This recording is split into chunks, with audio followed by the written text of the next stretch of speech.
Hello guys, welcome back. In today's video, I'll show you step by step how to block scammer calls on iPhone. If you enjoyed this content, make sure to like, subscribe, and let's get started.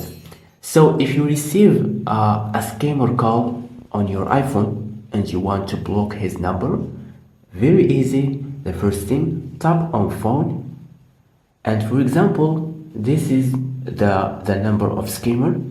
Tap this icon and tap block color, then block contact, and this is how you can block the number of any scammer. Okay, so this is the first thing. The second thing, if you want to silence the unknown numbers, go to setting and scroll down and go to phone, and then scroll down and tap silence unknown colors, then toggle this on, and that's how you can silence unknown colors. Okay, so if you receive calls from unknown numbers, will be silenced. Okay, so that's it. Thank you so much for watching me. If you have any question, please write it in the description below, and see you to the next video.